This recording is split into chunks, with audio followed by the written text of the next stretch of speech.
Hello, everyone. It's great to see you all again. How are you? What did you take away from our meeting yesterday? How did you feel?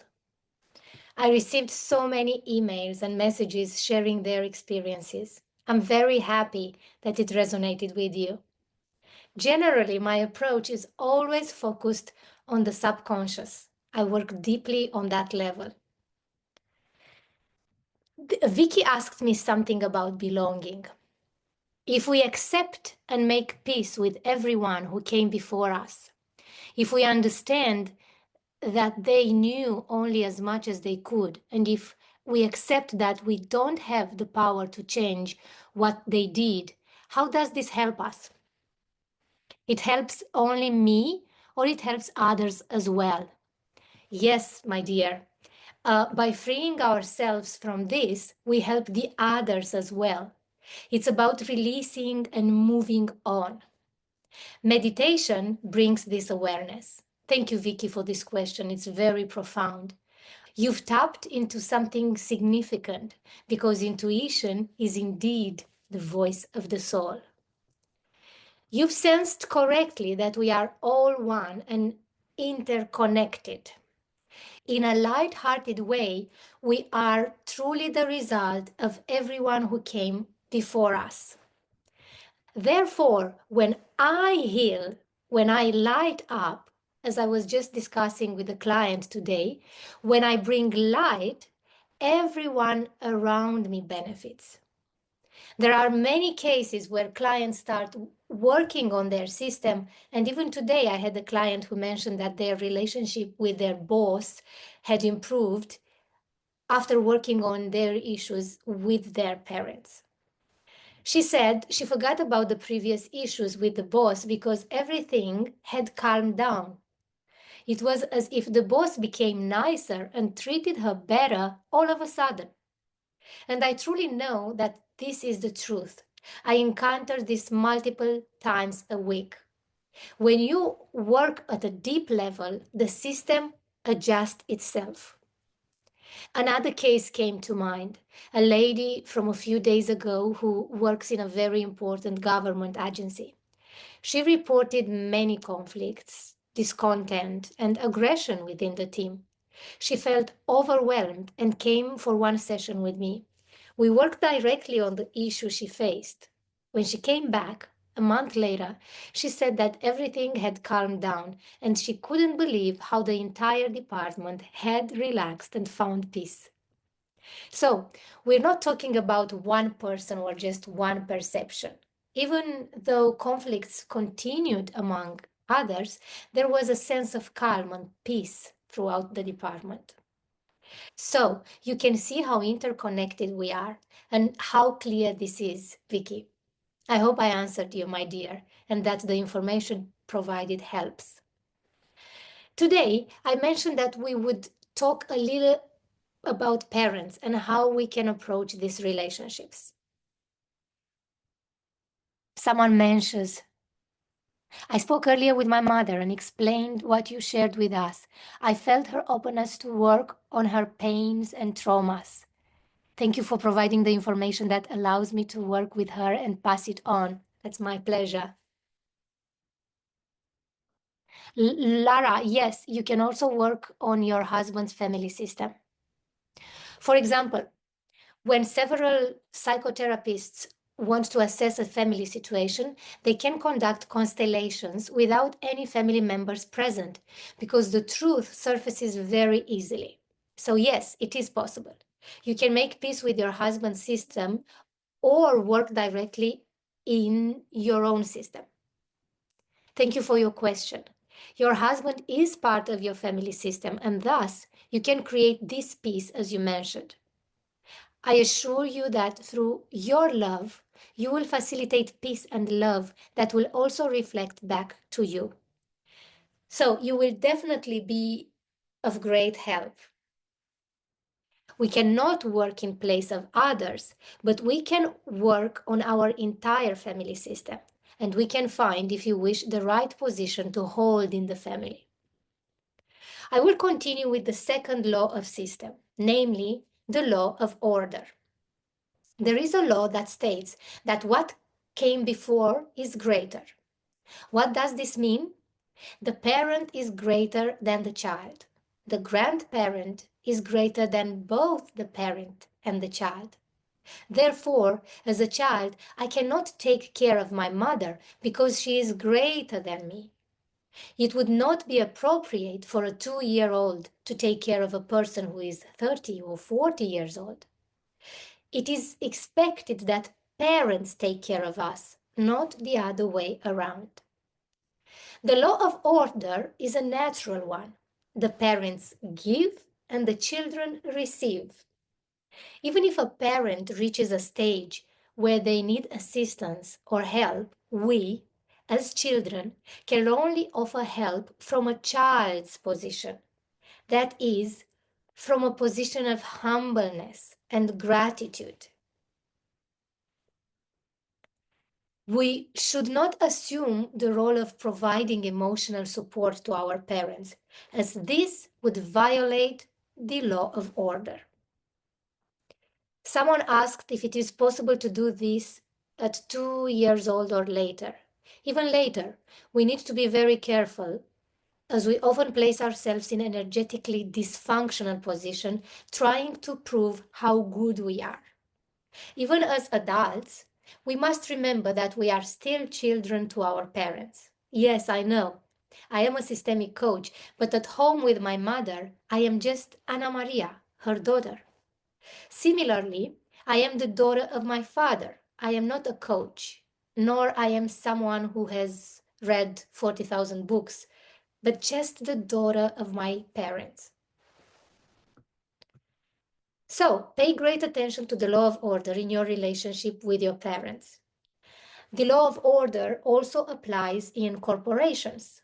For example, whoever was first in a certain corporation has precedence and is considered higher in the energetic hierarchy. Now, how do you stop paying for that? Clearly, by respecting the law. Let's continue with how we came here. As children of our parents, what we need to understand is that we are connected to something much larger, which extends back in time, just as you experienced yesterday in the therapeutic exercise. Through our parents, we connect to the current of life. Although we are not the source of that current, we were giving only a spark. This current is transmitted biologically along with our family history, and it's possible that we feel how it lives within us. You might have felt this yesterday. Okay, now I will ask you a few questions that I believe will help you see if you welcome your parents with joy or if you reject them. I invite you to close your eyes if you want to experiment, and try to answer these questions. Do I receive my parents with joy?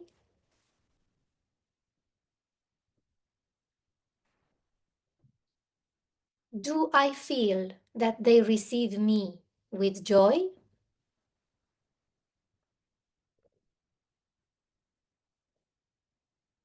Do I feel differently about one of them compared to the other?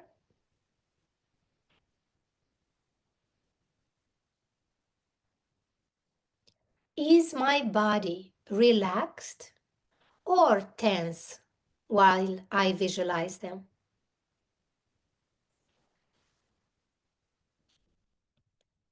And if the life-giving force were to flow from them to me, how much of it would reach me? 5%, 20%, 50%, 75%, or 100%? Hopefully it's 100%. The vital force flows freely to us from our parents, and we never have to do anything to earn it. Our task is simply to receive this force. What I want to emphasize here is to imagine the vital force as if it were the main electrical cable supplying your home. All the other wires branching off to each room depend on the main cable to be powered. And it doesn't matter how well we wire the house, if the connection to the main cable is compromised, the power supply will be affected. This is why it's extremely important to integrate your relationship with your parents. We will continue to work on this, but first step would be to write some letters, if you haven't done so already, where you tell your parents everything you feel towards them, everything you hadn't had the chance to say. Tell them what you're thankful for, what you're grateful for, and what you've learned from your relationship with them.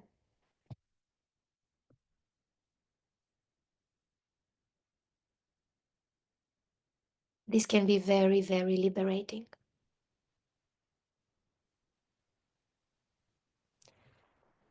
Gabriela asks, can I transmit energy to my daughter if she is adopted, or does she receive it from her biological parents?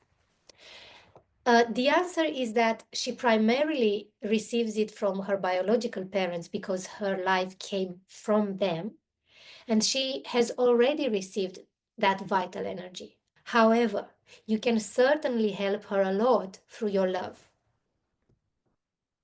Now, I'd like to talk a bit the confusion regarding family roles with this opportunity and how we can apply these things in real life. Often, children are closer to one parent or a grandparent, and the parents don't look at each other. For example, the son stays only by his mother. And if you pay attention, you'll notice that this can create confusion when you don't understand what's happening. Children, in any case, carry the stories of the family. Most often, girls take on the burdens of the parents. It's important to take a step back to get out of this energy transmitted by the parents. For instance, perhaps someone in the family has passed away, and certain relatives talk about how a child greatly resembles that deceased person, giving them appreciation just because they remind them of someone who is no longer alive. This can create a lot of confusion about the child's identity. In my method of work, we give each family member a place in the system. It's important to look at your own family and make sure that every member, both those alive and those who have passed, is respected and honored. The most important thing is that your parents have a place in your heart because many aspects of your life stem from there. Your relationships are closely connected to how you internalize your mother, and so on. There are many cases where people repeat the destiny of their mother or father out of unconscious loyalty. For example, when you say you don't want to be anything like your mother or father, you are actually binding yourself very tightly to what you reject about them. I've encountered dozens of cases, maybe even more, where people who judged one of their parents ended up becoming exactly what they judged. A client of mine, for instance, fell into deep depression and after a few sessions realized how much she was repeating her mother's destiny. She wasn't living her own life anymore, but just repeating the events from her mother's life. Unfortunately, many of us live this way, through this automatism, because we are not at all connected to ourselves and are not present in our own lives. Anna says, my father was excluded from the family and I often face rejection among friends. What can I do? Well, you can honor your father in your heart and give him his rightful place as your father. Tell him, from today, I consciously honor you so that I won't be necessary to do it unconsciously. When you can honor and respect someone, this form of love and loyalty becomes mature, allowing you to live your own life, detached from your father's story. This connection will no longer be based on insecurity, but on respect. Unfortunately, many coaches do not go deep enough and advise clients to become independent. But this independence is often artificial. Only when we delve deep into our roots can we achieve true independence. When you honor your family and every member of your family system, only then can you live your own life. Otherwise, you might think you are making choices, but your free will is somehow hidden or even annihilated. It's important to understand that there is an order between parents and children. Many of our identities and our existence come from how we relate to our parents. A child must accept their parents and the life they were given with love. Imagine that behind you is your father and next to him is your mother. You take life from them, receive it with joy, and pass it on either to your children or those you influence. You must not return this energy to your parents because this creates an energetic entanglement, blocking the flow of your life. Many people minimize their parents out of pity or take care of older siblings, which can block their destiny. I'm not saying you shouldn't help, but it's crucial to do so with the right attitude and only when help is requested. Unrequested help can be a form of abuse and doesn't truly help anyone. There is always a connection between children and parents that can never be broken because life is passed on from parents to children. In my method, we say that parents are big and children are small. This means that in your family, relative to your parents, you are small and your parents are big. This has nothing to do with power, money, or gender, but with an inner attitude. When I refer to big, I mean giving with love. And small means receiving with trust and feeling relaxed. It's like an understanding that exists between parents and the child. However, this balance often changes because parents can't always give, and when they have various needs, especially as they age, they project those needs onto the children, who, in turn, try to become big to give back. Maybe you too in your life have tried to be big. I too often felt this in my childhood, trying to be bigger than my mother, or in your case, perhaps, than your father, because you felt certain needs and wanted to help. But being big can be very stressful. This is how families often function, and it's very important to find your rightful place, your place as a child of your parents, to feel loved and relaxed, to be able to feel the deep love that exists within your parents. Of course, you may have tried to be bigger than your parents to help, to save them, and perhaps you even intervened in their relationship. These can cause many problems. It's not okay to reproach anyone, my dear Veronica. Generally, when we give, we must give with love. If we reproach, it means a child within that person is reproaching. So, this is the direction we will move forward in. Now, I would like to ask you a question. Close your eyes and think of your mother.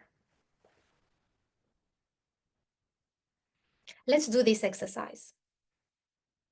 When you think of your mother, do you feel a lot of compassion and love in your heart? Or do you feel tension, tightness, or resentment?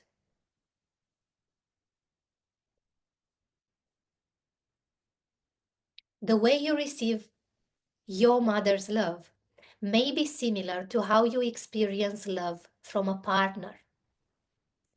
What remains unresolved with your parents doesn't disappear automatically.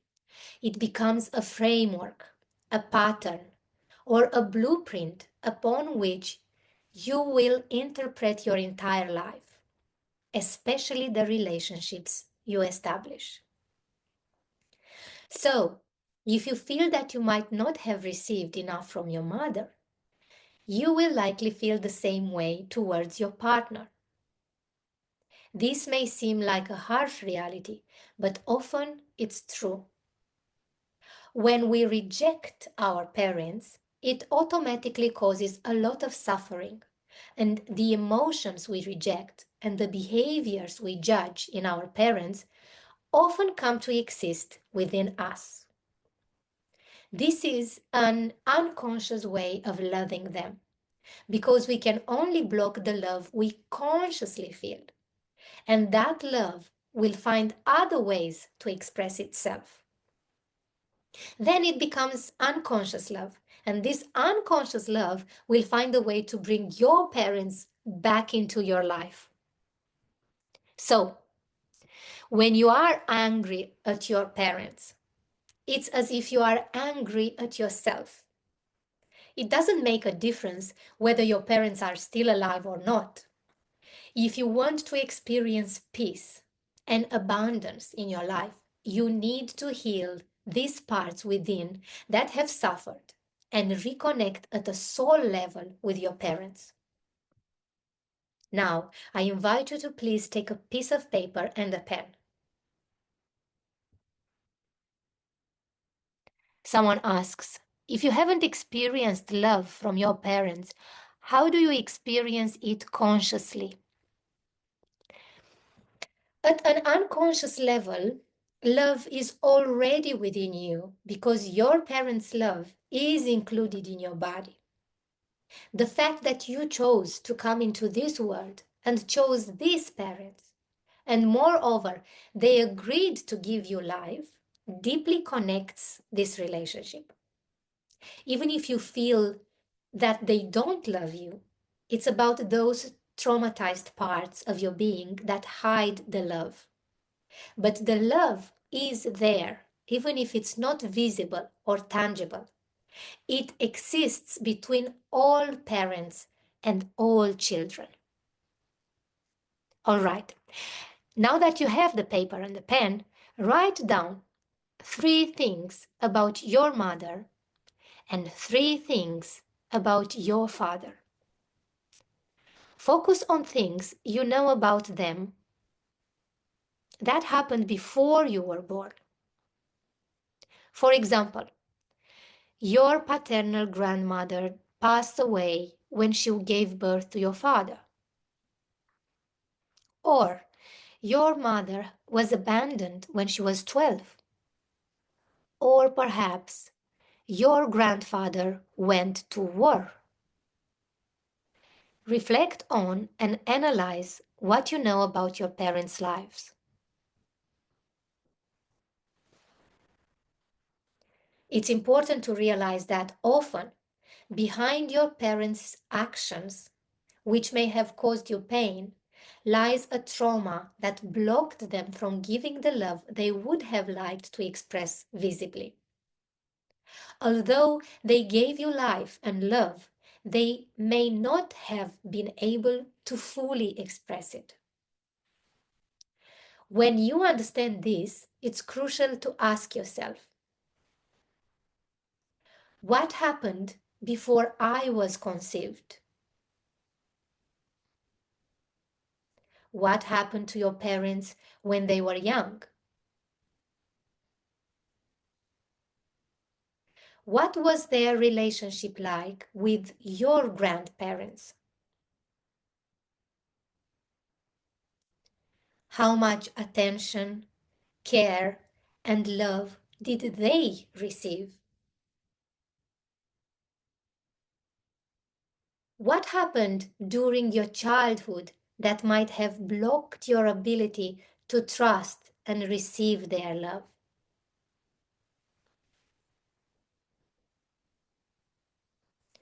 Reflect deeply on these questions. The answers could open the door to a much deeper understanding of the roots of the problems you face in your life. Your relationship with your parents can affect not only your clarity, but also your relationships with your partner, manager, friends, and even your relationship with yourself. What you don't like about your parents, what you reject, such as their coldness, anger, or criticism, are aspects you may also reject in yourself.